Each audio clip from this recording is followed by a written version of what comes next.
Seja muito bem-vindo ao nosso canal. Este canal foi escrito, desenhado, feito unicamente para você, para trazer um bom conteúdo, um conteúdo que você possa realmente confiar para entender melhor a nossa Umbanda. Então, antes de começar, como sempre fazemos, vamos pedir licença à nossa espiritualidade. Saravá, o meu congá. Saravá, o seu congá. Salve todos os nossos guias, orixás e protetores para trazer o conteúdo no dia de hoje. Para quem ainda não me conhece, eu sou a escritora Miriam Prestes de Oxalá. Eu sou escritora e também sou co-dirigente do Instituto Caminhos do Oriente, aqui em Viamão, Rio Grande do Sul. E agora também nós, tanto eu quanto o irmão Cário de Xangô, com um honroso título de conselheiros vitalícios permanentes da Afobras, a nossa principal federação aqui no Rio Grande do Sul. Então agradecemos ao convite da Afobras para fazer parte do seu quadro, um convite extremamente honroso e que vamos assim ter mais, vamos dizer, condições de trazer cada vez melhor, com mais responsabilidade, o conteúdo para vocês. Você deve ter ficado curioso com o título. Exu dá e tira. Tudo que Exu dá, ele tira depois. Você já ouviu isso? Isso aqui é muito comum. Vira e mexe, eu estou escutando esse tipo de frase. Mas você não errou, não. Você não errou o canal. É isso mesmo. E tem tudo a ver com o assunto de hoje. Por isso, eu convido você a puxar a sua pipoquinha, pegar o seu cafezinho cheiroso, se acomodar na poltrona ou na sua caminha, porque vem hoje assunto do bom para você. Eu vou começar contando uma história das boas para vocês. Logo no início, quando nós começamos na nossa Umbanda, dentro da nosso terreiro, nós tivemos um médium há muitos anos. Ele já não está conosco aqui na matéria. Mas ele chegou para nós, ele era muito ingênuo, chegou para nós e disse assim, mas como? Como é que vocês trabalham desse jeito? Eu estou bastante decepcionado com a Umbanda. Eu perguntei, mas por que você está assim? Porque eu tinha certeza que em algum momento as entidades iam me dar números da loteria, que eu ia ficar rico dentro da Umbanda, que aconteceu um fenômeno qualquer que ia me deixar rico. E eu estou aqui um tempão e nada. Eu estou trabalhando dobrado, está mais difícil, inclusive, o meu trabalho. É claro, você imagina ouvir uma coisa dessa. Nós rimos e se tornou piada para nós desde então.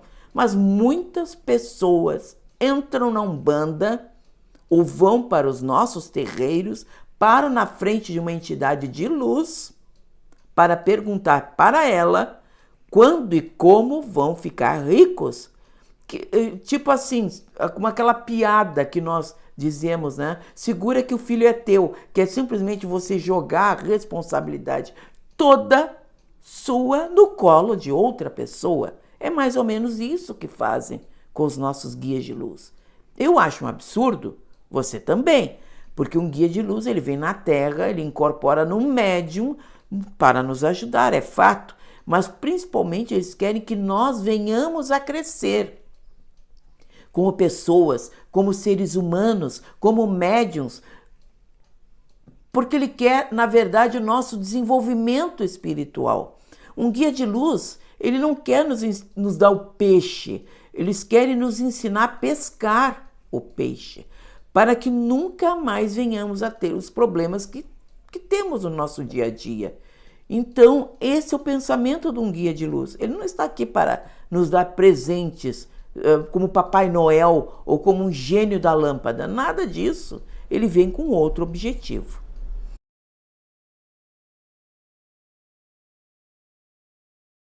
Vocês viram muito em outras religiões, que não é a Umbanda, a famosa teologia da prosperidade. O que é isso? Muitos prometem que se você entrar para a religião deles, Jesus, os orixás, seja lá quem for, eu não vou aqui identificar, mas prometem que os planos superiores vão fazer você ficar rico. E não é rico de cultura, rico de bondade, rico de felicidade, não, é rico em dinheiro. E mostram justamente, nessa teologia da prosperidade, mesas fartas, aquela família sorridente e feliz à volta. É isso que vendem, é essa imagem pacotada que vendem para muita gente cai nesse conto. E muitos divulgadores da nossa religião, muito embalados por causa disso, achando que isso dá ibope, que isso promove o seu conteúdo, passam a espalhar dizendo que se entrarem ou se fizerem um curso com promessas vãs, vazias, que se você fizer um curso com eles, num curso de 2 meses, 3 meses, 2 anos, o tempo que for, você vai ser o bam da Umbanda. Você vai saber tudo. Então estão fazendo cursos promocionais em não sei quantas parcelas de como você se torna dirigente, de como você se torna médium. Estão fazendo sessões mediúnicas virtuais, como se isso fosse possível. Eu não sei como é que tem pessoas dentro da nossa religião, já inseridos dentro da nossa religião, que acreditam numa coisa dessas. E assim por diante. Prometem sacos de vento. O que é sacos de vento para mim? É você fazer um pacotinho plástico, assoprar dentro e vender para as pessoas, como vento. Quer dizer, você abre dentro, não tem nada, mas você diz ali que tem um tesouro ali dentro. E essas promessas vãs, vazias, promessas sem um fundamento real, estão se espalhando.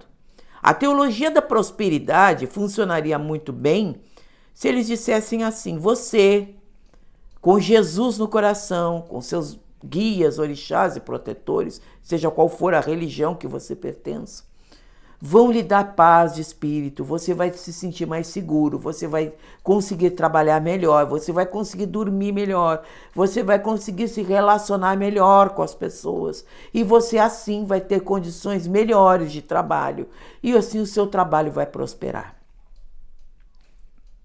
Mas em nenhum momento promessa fácil, de dinheiro fácil, e sim promessas de um trabalho cada vez melhor. É diferente, mas não é isso que eles espalham. E toda boa religião, como a Umbanda, ela promete valores espirituais, porque são valores que você morre, reencarna e prossegue em milhares de vidas com eles agregados dentro do seu subconsciente, dentro do seu coração. E nós notamos desde cedo crianças muito evoluídas, das crianças evoluídas espiritualmente, daquelas que não são ainda. Aquelas crianças cristal, aquelas crianças que chamam de vários nomes, crianças com uma espiritualidade elevada, que já falam desde muito pequena de mediunidade, que estão vendo espíritos, que sentem coisas e falam de Deus com uma naturalidade que assombra qualquer adulto. Eles são valores agregados na espiritualidade, impressos dentro da alma daquela criança. É isso que o plano espiritual quer de nós. É isso que o plano espiritual fomenta nos trabalhos espirituais. E observem bem o videozinho, o desenho que eu vou mostrar agora para vocês. Esta é a bandeira da Umbanda: humildade, amor e caridade. São os 3 grandes valores que o caboclo das 7 encruzilhadas, através de seu médium, Zélio Fernandino de Moraes, trouxe para nós. Se nós cultivar esses 3 valores morais, que é a humildade, para aprender, a caridade como nosso principal norte, e desenvolvendo o amor dentro dos nossos corações, que é aquele princípio cristão que Jesus tinha, de amor a todas as pessoas, aquele amor que fazia com que ele curasse, por exemplo, o escravo do centurião e tantos outros que ele abandonava, como o menino possesso e tantas outras ocasiões que Jesus não perguntou de onde vinha, quem era, qual a procedência. Jesus não perguntava se você era escolhido ou não.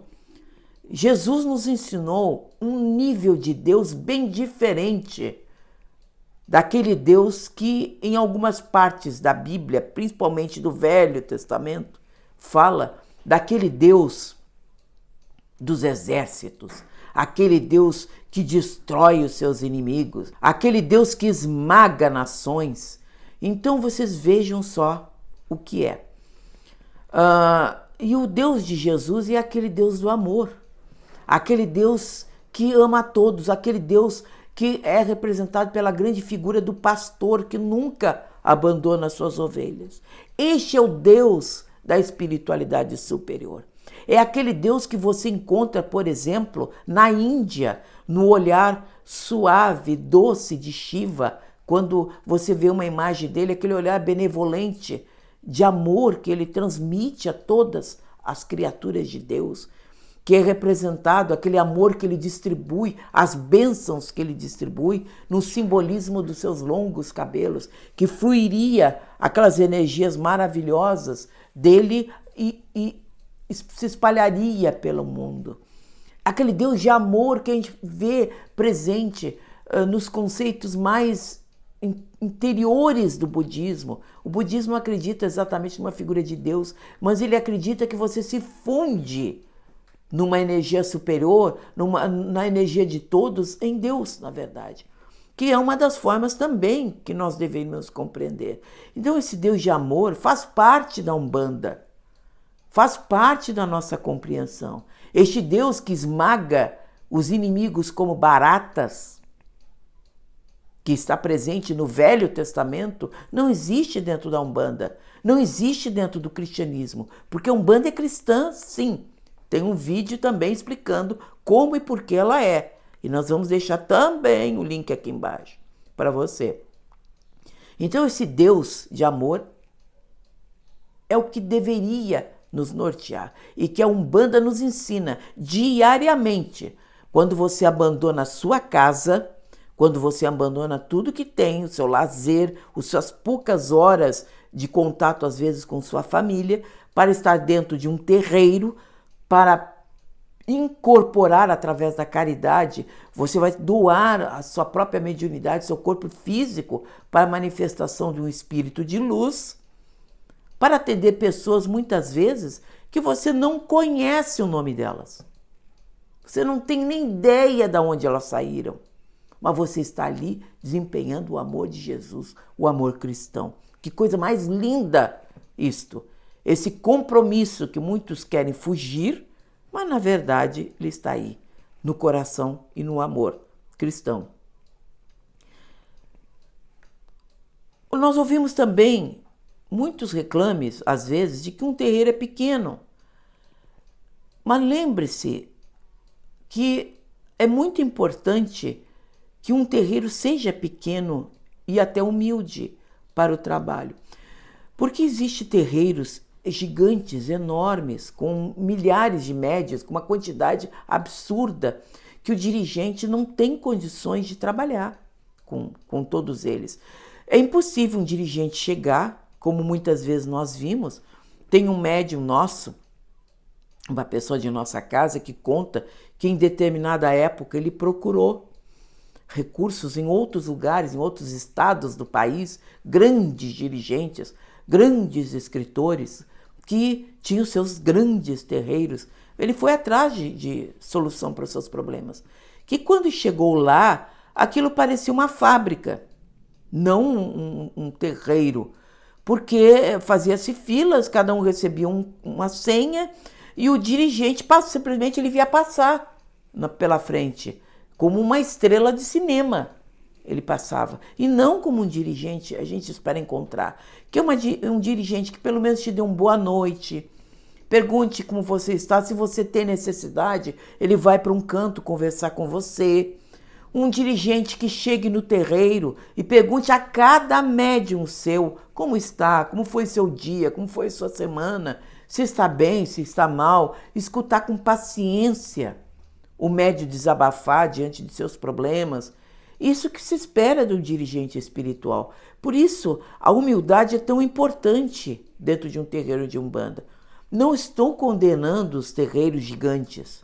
Não estou dizendo isso, mas estou deixando bem claro que se torna impossível, fisicamente impossível, para um dirigente dar atenção, ao mesmo tempo, a centenas de médiums e a centenas de frequentadores da assistência. Se torna impossível. Eu vim de um terreiro, por exemplo, que isso foi uma das coisas que eu disse, foi uma das primeiras coisas que eu disse quando eu fundei um terreiro ao lado do irmão Cário, de Xangô, que eu não queria para mim. Quando nós chegávamos no terreiro, lá estava a nossa dirigente espiritual, cercada às vezes de médiuns, conversando, geralmente eram os mesmos, e ela não conseguia nos dar atenção. Às vezes ficava-se por semanas sem conseguir trocar uma ideia com a direção espiritual do terreiro, porque era um grupo grande, era um grupo de muitos médiuns, e ela não conseguia fisicamente dar atenção para todos. Isso era muito difícil, e isso é uma coisa que nós nos ressentimos bastante e que nós não quisemos para o nosso terreiro. Por isso que dentro do triângulo deixado pelo caboclo das 7 encruzilhadas, a palavra humildade ela toma também vários aspectos, várias faces que nós deveríamos prestar atenção. E uma delas é esta: não deseje ter um terreiro além das suas condições, além daquilo que você possa ter. Inclusive, nós temos aqui no nosso terreiro, por causa disso, um número X de frequentadores e de médiuns. Médiuns até determinado número de pessoas. Depois nós não deixamos para quando houver alguma vaga para alguém entrar. Por quê? Porque se torna fisicamente impossível, além daquele número de médiuns, nós darmos atenção. Seria um desrespeito para quem está entrando e um outro desrespeito maior para quem já está ali dentro. Então, é muito importante que esses 3 grandes valores espirituais estejam conosco. Outra coisa também, muitas pessoas se ressentem quando recebem um não da entidade ou um não do dirigente espiritual dentro do terreiro. Ou até, principalmente do Exu, quando ele diz não para você. Porque muitos chegam para o Exu, até mesmo porque o Exu tem uma linguagem muito humana, muito popular, muito próxima a nós. Isso é um dos fascínios que Exu tem junto às pessoas da assistência. Chegam para o Exu e querem pedidos assim: olha, eu quero isso, eu quero um trabalho que eu seja diretor da empresa, eu quero ser dono de uma empresa, eu quero a esposa ou a namorada do fulano, eu quero fulano como meu marido, coisas assim. Sem entender que a espiritualidade superior, ela não permite certas coisas, porque ela consegue antever, ver lá na frente, prever o que possa vir a acontecer.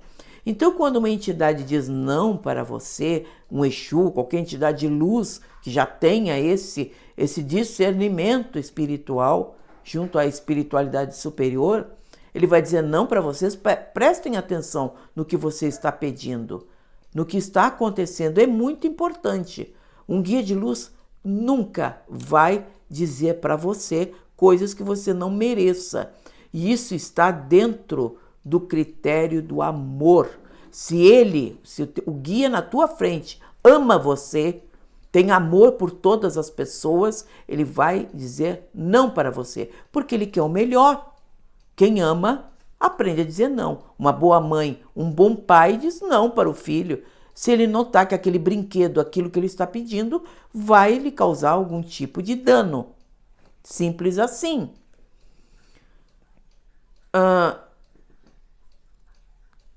nós também temos que aprender uma coisa importante dentro desses critérios da Umbanda. Porque que Exu tira e Exu dá. Muitos dizem assim, Exu tira e dá. Será que é verdade? Uma vez eu perguntei para o caboclo Ogum dos Ventos, que é o meu grande conselheiro, é o meu grande guia espiritual, qual eu posso ter a oportunidade de sentar confortavelmente na frente dele e perguntar essas questões. Que é naturalmente não o meu guia, é o guia do irmão Cário, que incorpora e eu posso me sentar na frente dele e perguntar sobre essas questões. E ele me disse assim, eu perguntei para ele, por que dizem que Exu dá e Exu tira?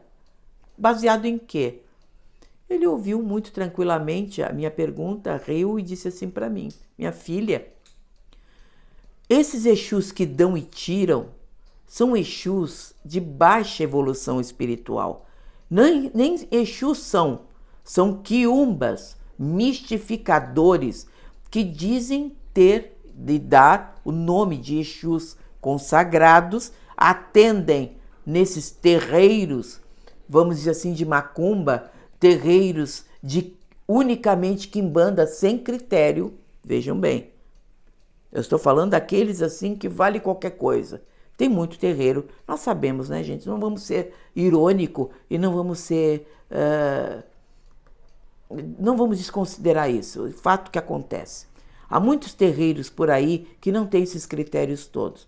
E não digam assim, eu não percebi isso, eu fui no terreiro e não sabia. Basta você pisar numa soleira de uma porta de um terreiro que você vai ver um terreiro desses. São terreiros que já começam cobrando na porta. A entidade, você chega na frente do guia de luz, mal abrir a boca, ele já começa a pedir coisas, pede coisas estapafúrdias, como celulares para os seus médiuns, pedem carros, automóveis para os seus médiuns, pedem roupas luxuosas para os seus médiuns, coroas de strass, cristal. Vocês estão entendendo? São terreiros assim que você já vê que ali é um grande comércio, um comércio barato.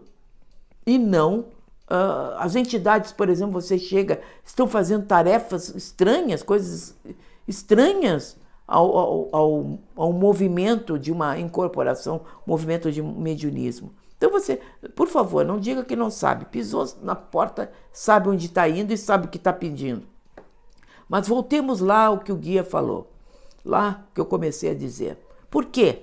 Ele disse, são esses terreiros, minha filha, onde não chegam guias de luz. Chegam esse tipo de entidade. Esse tipo de entidade, eles não têm força espiritual para manter alguma coisa que eles dão para as pessoas, ou que eles promovem para as pessoas. Porque para eles, a energia deles é como ele comparou um castelo de cartas. Quando você constrói aquela pilha de cartas, o primeiro vento tomba tudo no chão. Eles não têm energia para manter as coisas. Então eles dão, aparentemente dão, iludem quem está chegando, fazem aquela pessoa, vamos dizer assim, pagar o que aquelas entidades pedem e que muitas vezes não é barato, tá? Geralmente não é barato. Pagam e não conseguem manter. Então você está se referindo, minha filha, a esse tipo de entidade. Agora um Exu de lei, um Exu coroado, um Exu batizado dentro da Umbanda, não. Esse se submete aos guias da direita da Umbanda, que são os caboclos, pretos velhos, crianças. Eles se submetem a essas linhas superiores. Ele está submetido às esferas superiores. E ele sabe muito bem o que ele pode e o que ele não pode dar. Então, quando você chegar na frente de um Exu de verdade e ele disser, não posso dar isso para você, tenha certeza, você está na frente de um Exu de lei, um Exu de luz, um Exu que está negando porque ele sabe que aquilo vai mais prejudicar você do que qualquer outra coisa, ou que você não tem merecimento para receber. E isso são duas questões muito importantes que você, quando for pedir, tenha humildade para pedir dentro de um terreiro de Umbanda. Porque muitas vezes, ou você pode não ter merecimento, ou o que você está querendo tanto pode vir a não ser bom para você. Ou está pedindo, como aquela questão, aquela história engraçada que eu contei no início, daquele irmão que queria que o guia assoprasse para ele números da loteria para que ele ficasse milionário. Então eu deixo para você refletir. Até a próxima semana. Seja muito bem-vindo. E antes disso aí, não esqueça, dê seu like, ative o sininho. É muito importante para nós. Então, até a próxima.